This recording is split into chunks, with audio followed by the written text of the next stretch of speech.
Thank you, Madam Speaker, and I'm sure Merci, Madame la Présidente. Je suis sûre qu'il y en a qui espéraient que je viendrais, d'autres qui espéraient que je raterais cette partie. Néanmoins, Madame la Présidente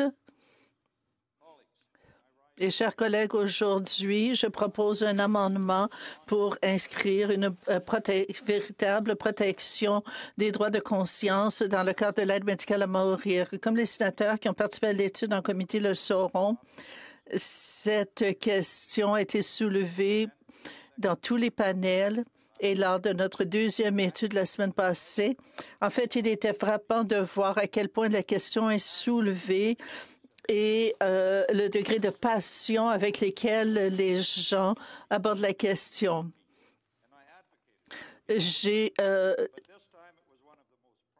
Cette fois, c'était un des thèmes qui revenait le plus souvent dans notre étude. Je pense qu'il y a cela deux raisons. Tout d'abord, la question de savoir comment les provinces vont appliquer cette loi n'est plus hypothétique. Nous avons vu qu'on exige que les médecins qui ne veulent pas participer à l'AMM et comme l'Association des médecins contre l'AMM, on dit la participation, on s'attend à ce que les médecins participent à l'AMM et cette attente est plus élevée que dans n'importe quel autre pays permissif. Et ce régime offre le suicide assisté à des personnes qui n'arrivent pas à la fin de leur vie. Et cela fait hésiter un plus grand nombre de médecins. Pour les médecins qui participent, qui seraient obligés de participer, ce serait contraire à leurs croyances religieuses ou à leurs principes religieux. Pour certains médecins autochtones, l'AMM est contraire à leurs valeurs culturelles et leurs croyances. Pour d'autres, ce serait tout à fait contraire à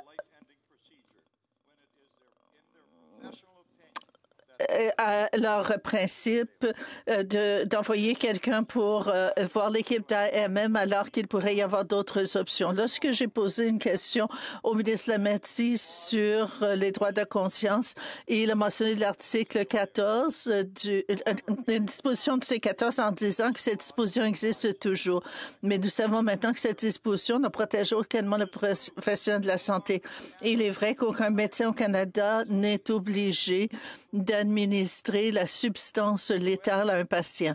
Cependant, dans certaines régions du pays, les praticiens sont forcés d'orienter quelqu'un vers un autre médecin, ce qui a pour effet la mort de leur patient.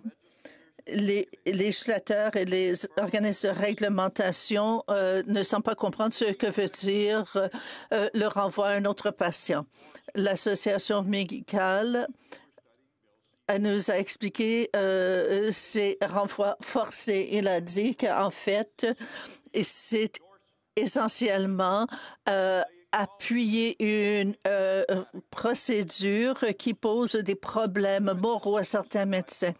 Un témoin qui a participé à la dernière journée de nos audiences, la Dr. Quell, a dit qu'elle a suivi les audiences et qu'elle a remarqué que certains sénateurs ne comprenaient pas du tout ce qu'est un renvoi. Elle a dit les médecins font des renvois à un spécialiste, par exemple, lorsque le traitement ne relève pas de leur spécialité. Et nous ne faisons pas de renvoi pour des choses qui, d'après nous, ne sont pas bonnes pour le patient. Il y a une question éthique. Ce n'est pas juste un bout de papier que l'on signe. Dans le projet de loi, le gouvernement a indiqué qu'il y avait des protections nécessaires. Toutefois, ces articles ne sont pas nécessairement possibles à mettre en œuvre. Nous avons différents degrés de participation forcée au pays. La plupart des provinces, en ce moment, ne nécessitent pas un renvoi obligatoire et travaillent sur le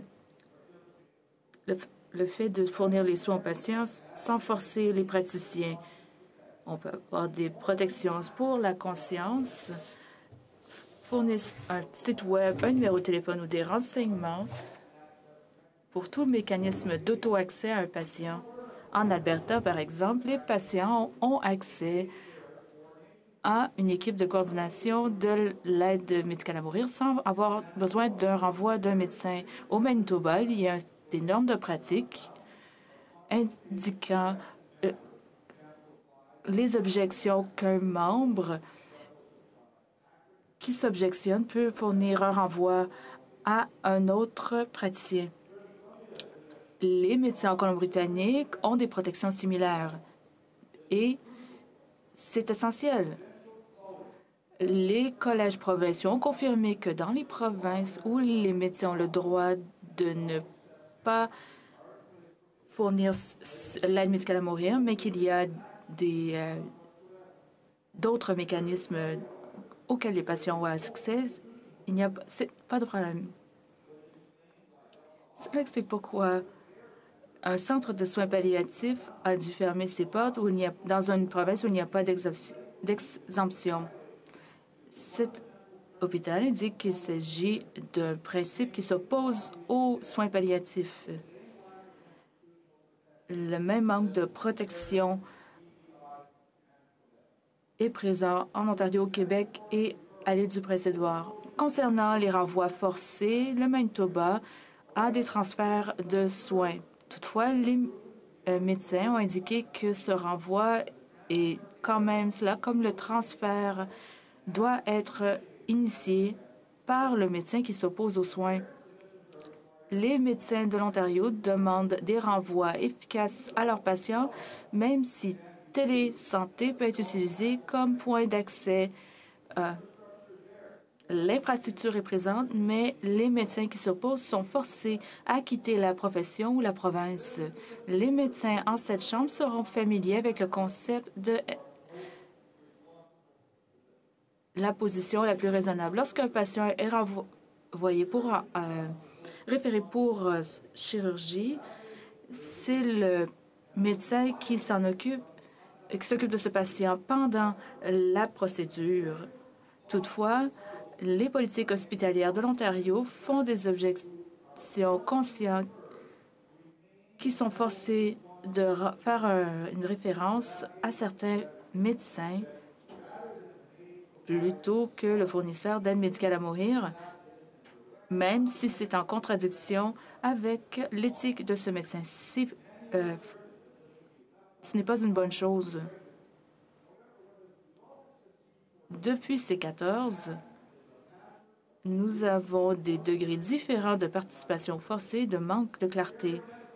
L'Association médicale de l'Ontario a indiqué au Sénat récemment, dans sa lettre, qu'on avait besoin de clarté dans la loi. Lorsqu'une association médicale demande au Parlement d'avoir des protections explicites d'objection de conscience dans le projet de loi, c'est une indication que le système ne fonctionne pas. Hier, bon nombre d'entre nous ont reçu une lettre de plus de 40 rabbins expliquant leurs préoccupations sur la position du Collège des médecins de l'Ontario. La lettre indique que la C7 et la politique du Collège sur la participation ou facilitation de l'aide médicale à mourir posent des problèmes de conscience aux gens de foi juive. Cela signifierait que les Juifs observants, pratiquants, ne seraient plus acceptés dans la profession médicale ou devraient abandonner leurs convictions. Les rabbins demandent au Sénat des droits à la conscience protégeant les médecins de participation directe ou indirecte à l'aide médicale à mourir dans les provinces qui ont des protections sur la conscience. Mais les choses peuvent changer quand même. Les collèges ne savent pas quel type de protection ils auront. Les membres se préoccupent de leur manque de protection